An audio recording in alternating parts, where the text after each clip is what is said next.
Now, the Three Martini Lunch with Greg Corombos and Jim Garrity. And welcome, everyone, to the Tuesday edition of the Three Martini Lunch. Ian Tuttle of National Review is in for Jim Garrity today, who is off this week at the Republican National Convention. I'm Greg Corombos of Radio America. And Ian, we've got good, bad, and crazy martinis for conservatives today. And the good one is not only from the convention, but it's not one of those, hey, something horrible happened to someone we don't like, so we're going to call that the good martini today, which obviously we've done quite a bit this year. There are some definite negative moments for conservatives and for the Republican convention that we'll get to later in the podcast. But much of the program, if people actually had the chance to watch the program instead of watching the talking heads at the cable networks or the broadcast networks, there were some powerful things going on the stage from a number of speakers last night.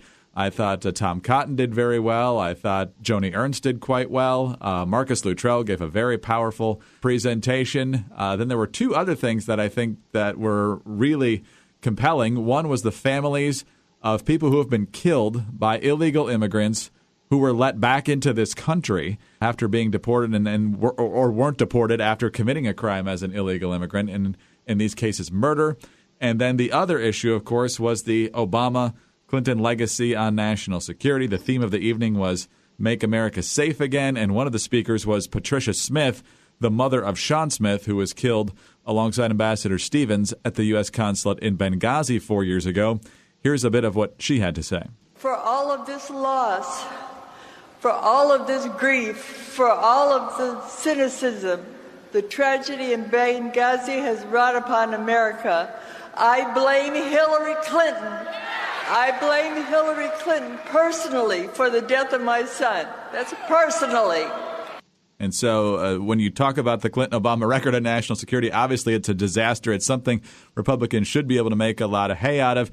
And had it gotten the attention it deserved, these could be very compelling issues, particularly given the complete failure of this administration, both Clinton and Obama, on these issues. Yeah, that's right. I mean, what you had on display with these parents and others was a really powerful example of the ways in which ordinary citizens fall victim to progressive policies on in a number of different fronts, whether it's law enforcement domestically or neglectful national security decisions or the rest. I mean, there are a lot of things that are not, directly caused by. I mean, I do sort of differ in the sense of I'm not sure Hillary Clinton is directly responsible, the way that Pat Smith makes it out. But you certainly see the ways in which these policies have negative consequences. And these were really sort of on-the-ground examples of that, Fast and Furious and other ways in which the policies that folks in the administration or Democrats in Congress think are these beneficent acts really can have extraordinary and tragic consequences for ordinary Americans. That was on display, and I think that's a powerful reminder. To lawmakers, it should be a reminder that they ought to approach their jobs with some humility and remember that these things really do have on-the-ground effects. The reaction to this was really kind of gross. A lot of people sort of talking about how trotting these speakers out was sort of trafficking in the pornography of grief and this sort of thing. That's sort of laughable given what we're going to see next week at the Democratic National Convention, where we're going to have the mothers of Trayvon Martin, Michael Brown, Freddie Gray go down the line talking.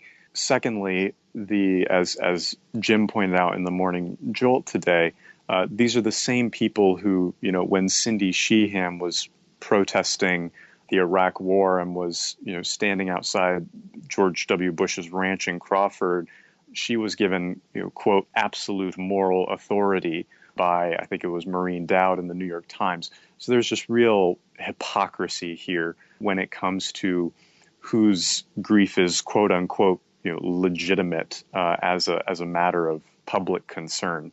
So again, some powerful stuff last night, and then some hypocrisy this morning that I think is worth batting down. Yes, absolutely. Chris Matthews said the speech ruined the night for the Republicans. And obviously he's not there to be an objective analyst in any way. But the double standard, as you've pointed out very well, on full display. But that might have been some of the more compelling moments for the Republicans.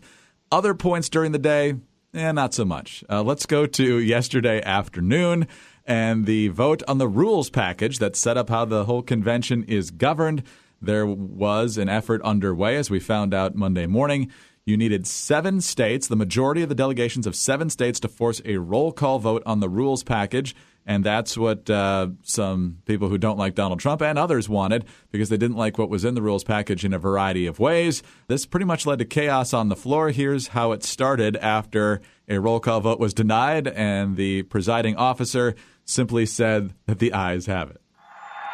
In the opinion of the chair, the ayes have it, and the resolution is agreed to. Without objection, the motion to reconsider is laid upon the table.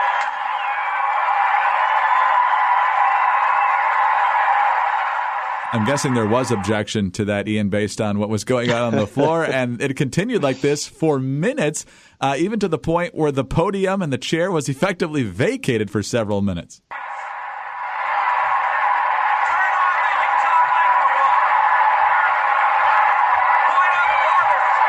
Turn on the Utah microphone. Point of order. You had Mike Lee screaming from the Utah delegation. You had Ken Cuccinelli from the Virginia delegation throwing his credentials, slamming him to the floor, saying, I am not doing this. Basically what had happened, at least according to RNC officials, Ian, is that there was enough arm twisting from the RNC and from the Trump campaign in 3 of these delegations to get it to only 6 delegations, with the majority wanting a roll call vote, and that did not meet the threshold.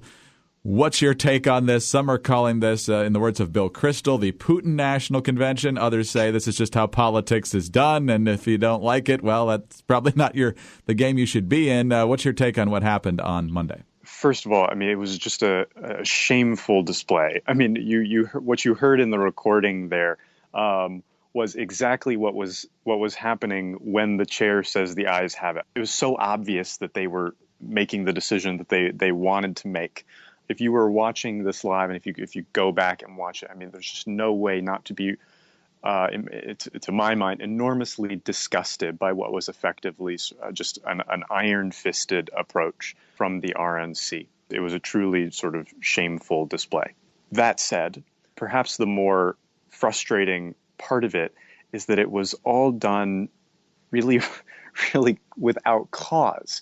In this sense, there were 9 delegations that had followed the procedural rules to call for a roll call vote, and according to the rules, they should have been granted that, and et cetera, et cetera. If that had happened, they would have gotten the roll call vote. There would have been an hour of modest embarrassment for the Trump campaign, as a handful of delegates effectively said, "We don't like this guy," and then that would have pretty much been it. I mean, there really were no consequences otherwise. They didn't have the votes for a large-scale effort. It was largely a symbolic effort, given what happened in the Rules Committee last week. If you're Reince or you're the Trump campaign, what you did is effectively create a massive spectacle perfect for broadcast news that showcased or emphasized how chaotic the Republican National Convention is, and you wrote Hillary's ad. I mean, she plays that ad and says the Republicans can't even govern their own convention. How are they going to govern the country? I mean, it's right there in front of you, and it's so mind-boggling. If this effort had no hope, as the Trump folks said, as the RNC folks said, if it was just going to be a minor blip in, the smooth road to this coronation, just have the vote, get it out of the way, smooth some people's feathers, and move along. But they created this disaster that now is going to be one of the key things that's remembered and emphasizes just how sort of irresponsible this whole nomination process was. And it's a particular irony that all of this happens on the day that they're emphasizing how Trump and company are the law and order folks in the campaign. There's stories of RNC and Trump officials screaming at delegates, saying that their political careers are finished if they persisted in this. So it was a pretty tense time in the lobbying on the floor. And I thought Mike Lee made a good point after all was said and done, is that, unity's a two-way street here. You can't just stiff arm and body slam the people who came up short in the primaries and then just constantly berate them and then expect them to get on board with your campaign. The effort needs to be made to try to smooth over those feathers, and it's getting late. I mean, you'd be hard-pressed to think that Donald Trump has done more to woo alienated conservative voters than he has to woo Bernie voters, I mean, at this point. And this convention is just a disaster thus far as those efforts to get back the Mike Lee-style conservatives goes. The highlight of night one was the speech from Melania Trump, who would be the next First Lady if Donald Trump is the next President of the United States. It was a shorter speech, I think, than most current or potential First Ladies have given in recent cycles. But for the most part, instantly, it was received fairly well, I think, on the floor and among conservative commentators. But pretty quickly, there seemed to be an interesting thing popping up in the mainstream media, and then others caught on as well. And that's that it appears that several lines from the speech were actually lifted from Michelle Obama's speech at the 2008 Democratic National Convention. And here's a little bit of that mashup. You work hard for what you want in life. The values that you work hard for what you want in life. That your word is your bond, that you do what you say you're going to do. That your word is your bond, and you do what you say and keep your promise.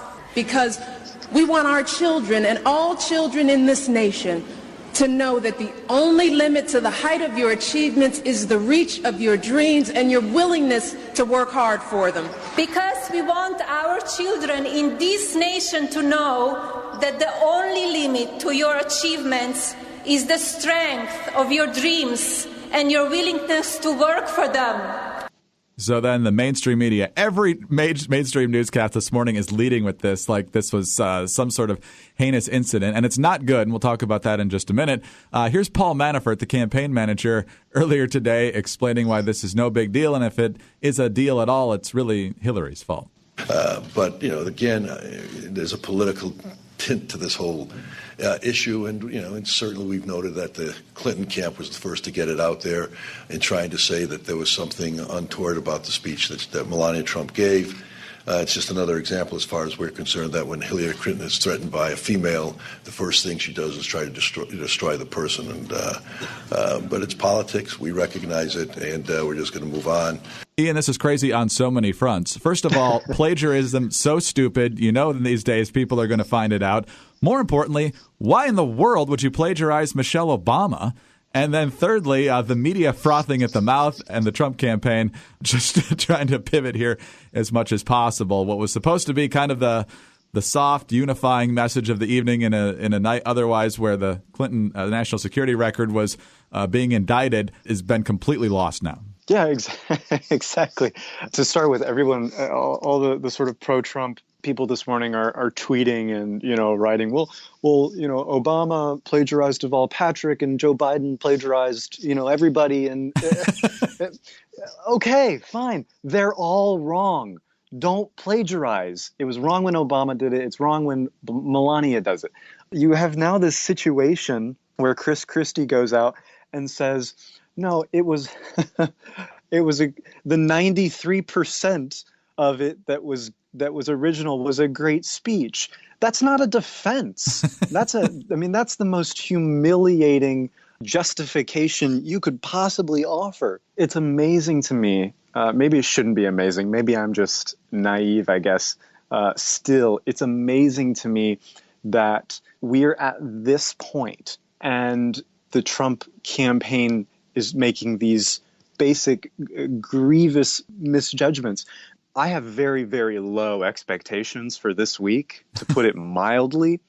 One expectation might be to write your own speech, to put your own words in your own order, instead of pilfering words from the highest profile female speaker at a convention probably in the last 20 years. which would have been Michelle in 2008. I mean, this is just unbelievable levels of incompetence. I know it's in the long run, of course, it's not a big deal. And of course, this is Donald Trump's Trump U, and several other things under his name were plagiarized. And, I mean, this is just sort of the way this whole operation works, has worked in the election season and worked in his professional life long before.